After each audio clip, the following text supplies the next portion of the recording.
నేను నా best wishes మీకు తెలియజేస్తున్నాను అధ్యక్ష. Thank you. శ్రీ కాళే యాదయ్య గారు.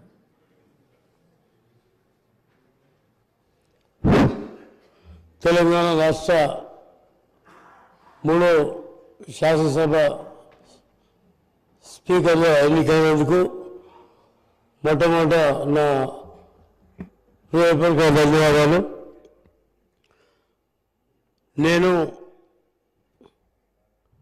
మీరు పవిత్ర స్నేహితులం. ఎందుకంటే నేను ఒకటేసారి ఎంపీటీసీలం, ఒకటే నియోజకవర్గం.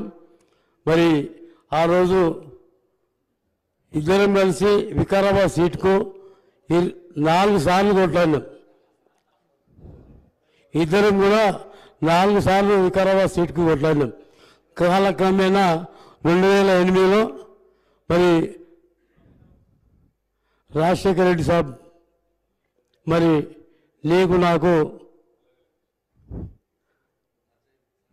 నచ్చజెప్పి ఆ రోజు నీకు టికెట్ ఇచ్చిన తర్వాత ఆ రోజు లాస్ట్ ఎలక్షన్లో నామినేషన్ వేయలేకపోయేటప్పుడు కూడా అందుకోలేమని చెప్పి నా బైక్ మీద నడిపించుకొని నేను తీసుకుపోయి నామినేషన్ వేయించినటువంటి విషయం గుర్తు చేస్తున్నా. మరి ఎందుకంటే మనం అపూర్వ స్నేహితులం కాబట్టి ఒకటేసారి ఎంపీపీ, ఒకటే నియోజకవర్గం వెళ్ళి పక్క మండలాలకు వెళ్ళి ఎంపీపీలుగా ఉండి మరి ఆ రోజు నుంచి ఇప్పటి వరకు మరి కాలక్రమేణా నాకు చేవెళ్ళ టికెట్ రావడం జరిగింది. మరి మీకు వికారాబాద్లో కూడా 2 సార్లు ముఖ్యమంత్రి గారు కూడా వికారాబాద్ పోతావాని కూడా అడిగినాను.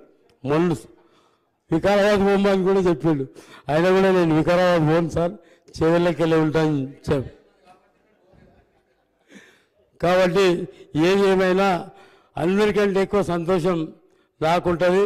ఎందుకంటే నేను ఫస్ట్ టైం తీసుకుపోయినప్పుడు నామినేషన్ నా బైక్ మీద తీసుకుపోయి ట్రాఫిక్లో జామ్ అవుతున్నామని చెప్పేసి బైక్ మీద తీసుకుపోయి నామినేషన్ వేసి ఇచ్చిన సందర్భం.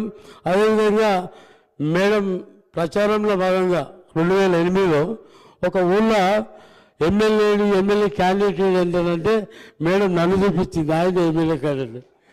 అలాంటి సందర్భం అంటే ఒక లాస్ట్ ప్రచారం ముగించే సమయం లోపల మరి ఆ ఊరికి రాలేని పరిస్థితిలో వేరే మండలాలు ఉంటే అక్కడ నన్ను చూపించిన సందర్భం ఉంది.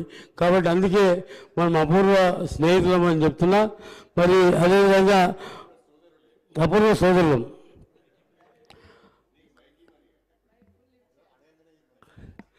మీరు సభ్యులందరూ కూడా గౌరవ మర్యాదలు, మరి వాళ్ళ హక్కులకు ఎలాంటి భంగం కలగకుండా మరి ఒక దిగువ స్థాయి నుంచి ఉన్నత స్థాయికి ఇలా తెలంగాణ రాష్ట్రం స్పీకర్ స్థానం పవిత్రమైంది, అసెంబ్లీ పవిత్రమైంది. కాబట్టి అత్యున్నత స్థానంలో మీరు ఉన్నందుకు, మిమ్మల్ని ఎంపిక చేసినందుకు, మరి భగవంతుని కృప వల్ల మేము ఎంపికైనందుకు మాకందరికీ కూడా హృదయపూర్వక ధన్యవాదాలు.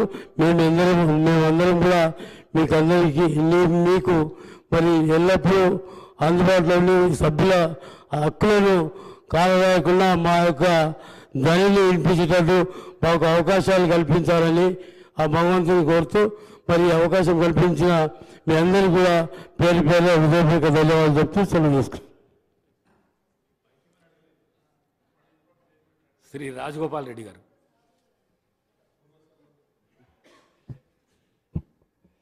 తెలంగాణ రాష్ట్ర శాసనసభకు జరిగిన మూడవసారి జరిగిన ఎన్నికల్లో మీరు స్పీకర్గా ఎన్నిక కావడము చాలా సంతోషకరమైన విషయం అధ్యక్ష.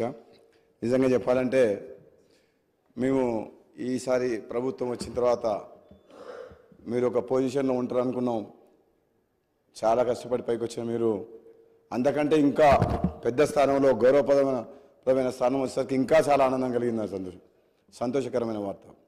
మేమందరం అనుకునేది మా మధ్యన ఉండి స్నేహితుల్లాగా చాలా దగ్గరగా ఉన్న మీరు స్పీకర్ అధ్యక్ష స్థానంలో కూర్చుంటే చాలా సంతోషంగా అనిపిస్తుంది అధ్యక్ష. ప్రతిపక్ష సభ్యులు అందరూ కూడా మాట్లాడినప్పుడు వాళ్ళకి సమయం ఇవ్వాలని కోరుతున్నప్పుడు గత శాసనసభలో నేను కూడా 3.5 సంవత్సరాలు పనిచేసిన అధ్యక్ష. అప్పుడు సభ్యుల సంఖ్య ప్రమాణంగా తీసుకొని నిమిషానికి లెక్క పెట్టుకుంటూ మాటకు అడుగడుగున మాకు అడ్డంకులు ఉండేది అధ్యక్ష. కానీ అలా చేయమని నేను ఇప్పుడు చెప్పట్లేదు అధ్యక్ష.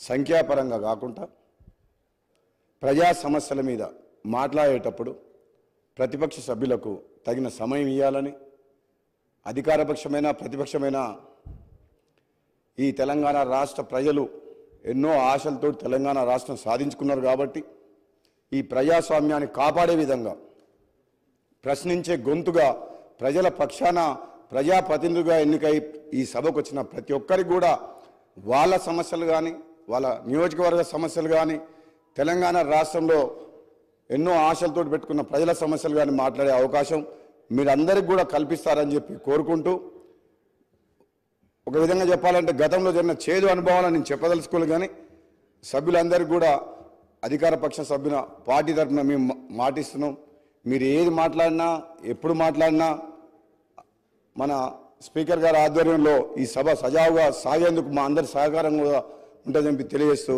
మీకు మరొకసారి శుభాకాంక్ష తెలియజేస్తూ, దిగ్విజయంగా 5 ఏళ్ల పాటు ఈ పదవిలో ఈ రాష్ట్ర సమస్యల మీద అందరికీ మాట్లాడే అవకాశం ఇస్తారని చెప్పి తెలియజేస్తూ సెలవు తీసుకున్న అధ్యక్ష. Thank you.